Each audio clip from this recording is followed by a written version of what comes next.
Hola, soc la Maria i soc psicòloga del CEJAS i us dono la benvinguda a les càpsules de sexualitat. Amb aquestes càpsules us volem donar una mica d'informació que creiem que us pot ser útil i us pot donar oportunitats per viure la vostra sexualitat de manera més justa, més saludable i sobretot més plaent. L'avortament és la interrupció de l'embaràs i es pot donar o bé per causes naturals o bé per una demanda explícita de la persona que està embarassada. En aquesta segona situació normalment passa perquè la persona ha tingut un embaràs no planificat i decideix que no vol seguir endavant. Quan això passa, moltes vegades es donen situacions en les que ens posem nervioses, tenim dubtes, tenim neguits, normalment per una falta d'informació que ens dificulta la presa de decisions. Has de saber que l'avortament és un dret reconegut al nostre país. En els centres sanitaris públics permeten garantir aquest dret i accedir-hi a tota la població i has de saber també que és una pràctica legal i gratuïta.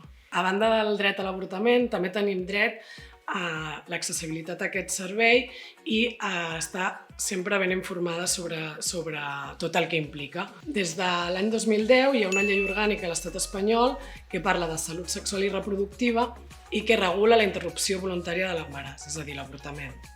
Des de l'any 2015 hi ha una nova regulació que diu que les menors de 16 i 17 anys necessiten una autorització dels seus tutors per poder fer la interrupció voluntària de l'embaràs. Així que si tens aquesta edat i vols venir al centre perquè t'ajudem a gestionar-ho, per prendre les decisions i per veure com ho vols fer, pots venir al CEJAS, que et donarem un cop de mà. Estiguis en el moment de gestació que estiguis i tinguis els dubtes i les necessitats que tinguis.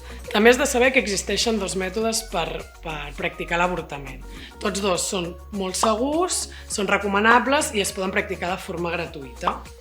El primer seria el farmacològic, que es pot fer fins a les 9 setmanes de gestació. L'altre mètode és el mètode instrumental. Al voltant de l'avortament, igual que en molts altres temes de sexualitat, es generen molts mites, moltes llegendes, fruit de la manca d'informació que tenim en general sobre aquests temes. Un dels més comuns al voltant de l'avortament és que hi ha un nombre màxim de vegades per avortar, i això no és veritat. En qualsevol moment de les nostres vides, més enllà de si ja hem avortat amb anterioritat o no, podem practicar una interrupció voluntària de l'embaràs sense cap problema per la nostra salut, ni física ni emocional. Un altre d'aquests mites és que pot afectar la nostra fertilitat. I això també és fals. Practicar una interrupció voluntària de l'embaràs no afectarà en cap moment la nostra fertilitat de cara al futur si volem tenir un embaràs planificat i desitjat. Ara que ja sabeu una mica més sobre l'avortament, ens podeu ajudar a trencar amb tots aquests mites, amb totes aquestes informacions falses i a difondre informació veraç i real entorn a aquest tema. Entre totes, aconseguirem trencar els mites i viure les nostres sexualitats de forma més positiva.